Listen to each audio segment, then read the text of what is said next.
जय माता लक्ष्मी। दोस्तों, एकादशियों में सबसे बड़ी एकादशी कहे जाने वाली अजा एकादशी 10 सितंबर 2023 को पड़ने जा रही है। और यदि आप भी आपके घर की सुख शांति, संतान की कमी और धन की कमी या कर्ज से परेशान हैं, या आपका भाग्य आपका साथ नहीं दे रहा है, तो दोस्तों अजा एकादशी का दिन आपके लिए बेहद महत्वपूर्ण और खास होने जा रहा है, क्योंकि इस दिन राजयोग, अमृत सिद्धि योग और साथ ही धनलक्ष्मी जैसे कई बड़े योग बन रहे हैं। और इस दिन भगवान श्री हरि विष्णु सब पर अपनी कृपा बरसाने वाले हैं। इसलिए दोस्तों, अगर आप भी भगवान विष्णु और माता लक्ष्मी जी से इस दिन जो भी सच्चे दिल से मांगेंगे वो मनोकामना आपकी जरूर पूरी होगी। और दोस्तों, अगर आप इस दिन केले के पेड़ से जुड़े इस चमत्कारी और 100% सटीक और असरदार उपाय को कर लेते हैं, तो आप देखेंगे कि कुछ ही दिनों में आपकी सभी समस्याओं का हल संपूर्ण रूप से हो जाएगा। दोस्तों, एक साल में करीब 24 एकादशी पड़ती है और 10 सितंबर को पड़ने वाली एकादशी सभी एकादशियों में सबसे बड़ी मानी जाती है। और इस एकादशी पर आपको केले के पेड़ से जुड़ा ये उपाय जरूर करना चाहिए, जो कि आपकी किस्मत बदल देगा और आपको बना देगा मालामाल और धनवान। साथ ही इस एकमात्र उपाय से आपके सभी दुखों का नाश हो जाएगा। इसलिए दोस्तों, वीडियो को आखिर तक जरूर देखें। और दोस्तों, अगर आप भी अपने जीवन में भगवान श्री हरि विष्णु जी की कृपा पाना चाहते हैं, तो इस वीडियो को लाइक करें कि कमेंट में जय श्री हरि जय माता लक्ष्मी लिखना ना भूले। दोस्तों, भाद्रपद के कृष्ण पक्ष की एकादशी को अजाया जया एकादशी के नाम से जाना जाता है। अंग्रेजी कैलेंडर के अनुसार इस बार अजा एकादशी का व्रत 10 सितंबर 2023 रविवार को रखा जाएगा। धार्मिक मान्यता अनुसार यह दिन भगवान की कृपा पाने और इस एकादशी का व्रत करने से पिशाच योनि छूट जाती है। इस एकादशी व्रत से जब दान तथा यज्ञ आदि करने का फल सहजता से ही प्राप्त हो जाता है तथा 1000 वर्ष तक स्वर्ग में वास करने का वरदान मिलता है। जया या अजा एकादशी व्रत करने से जीवन की हर तरह की परेशानियों से मुक्ति तथा जाने अनजाने में हुए सभी पाप खत्म हो जाते हैं।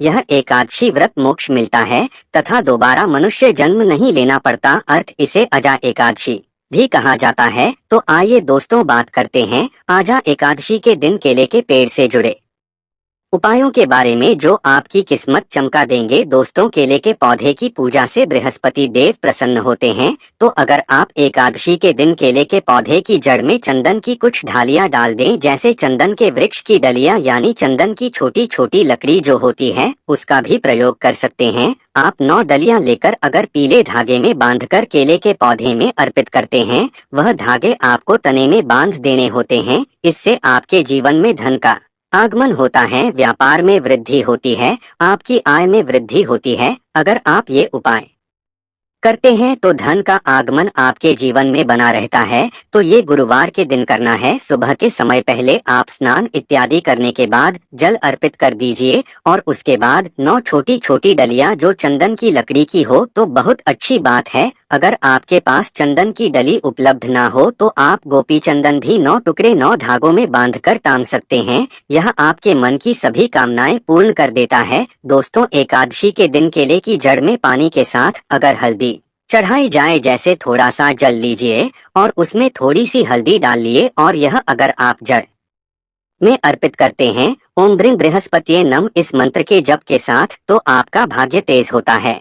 और अगर आपका भाग्य साथ नहीं देता है, आपको नौकरी मिलने में कोई बाधा आ रही है या आपके व्यापार में तरक्की रुकी हुई है, तो आपको केले के पौधे में हल्दी वाला जल जरूर अर्पित करना चाहिए। एकादशी के दिन अगर आप ऐसा करते हैं तो बहुत ही शीघ्र आपके जीवन में परिवर्तन होता है। दोस्तों, जो लोग अपनी जिंदगी में बहुत अधिक परेशान हैं, आपका कोई भी काम नहीं बन रहा है और आप हर तरफ से परेशान हैं, घर में भी आपके परेशानी है, आप बाहर जहाँ काम करते हैं वहाँ भी आपको बहुत अधिक दिक्कतें आ रही है, तो आपको चाहिए कि एकादशी के दिन केले के पेड़ की जड़ में थोड़ा सा गुड़, भीगी हुई चने की दाल डालकर अर्पित कीजिए। तो जल के पात्र में आपको थोड़ा सा गुड़ डाल देना है और उसमें ही थोड़ी सी भीगी हुई चने की दाल डालकर बृहस्पति देव को यानी कि केले के पौधे में आपको अर्पित करना है।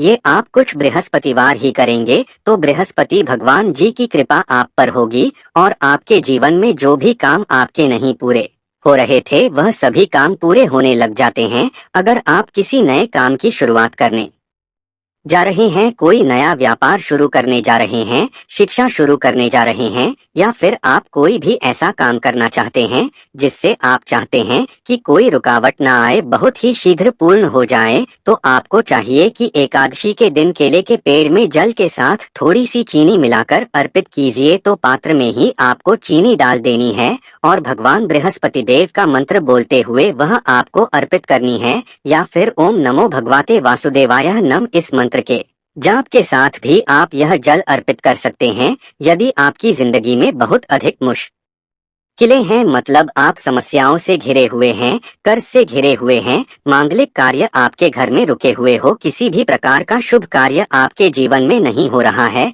घर में अगर शादी ब्याह है वह भी आपका ठीक से नहीं होता है। कई बार क्या होता है कि हम घर में एक छोटा सा हवन भी बिना कलश के नहीं करवा पाते हैं। इस तरीके की स्थिति घर में होती है, मतलब बहुत अधिक नकारात्मक ऊर्जा अगर आपके जीवन में है, आपके घर परिवार में है, तो आपको चाहिए कि केले के पेड़ की जड़ों में 2 हल्दी की साबुत गांठें रख दें। ऐसा अगर आप इस एकादशी पर करते हैं तो बहुत ही शीघ्र आपके जीवन से यह जो समस्या है कि आपका हर कार्य निर्विघ्न पूरा नहीं हो पाता है, आपके सब कार्यों में कलह क्लेश होता है, इससे आपको मुक्ति मिलेगी। अगर आप मंदिर में जाकर पूजा कर रहे हैं, मंदिर में केले का पौधा है और वहां आप पूजा कर रहे हैं, तब तो हल्दी की गांठ आप वहीं पर छोड़ दीजिए। लेकिन अगर आप घर में करते हैं तो एकादशी को आपको साबुत हल्दी चढ़ानी है, और जब ये इकट्ठा हो जाती है तो आप वह ले जाकर जल में विसर्जित कर दीजिए, या फिर आप मिट्टी में ही अपने घर में जो गमले हैं उसमें इस हल्दी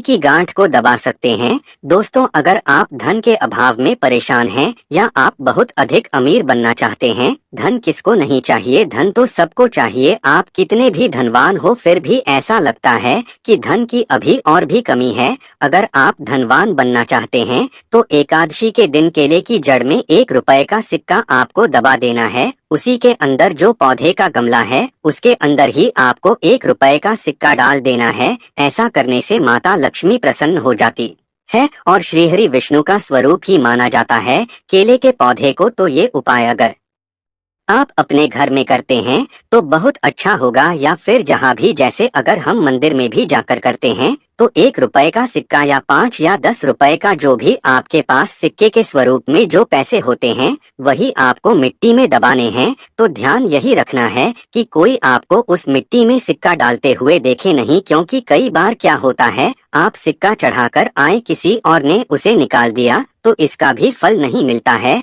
तो जब आप सिक्का चढ़ाकर आते हैं, मतलब दबा कर आते हैं, अगर मंदिर में जाकर कर रहे हैं, तब आपको यह ध्यान रखना है घर में पौधा है तब तो आराम से गमले की मिट्टी में डाल दीजिए और फिर आप उसको छोड़ दीजिए। सिर्फ एक ही बार ये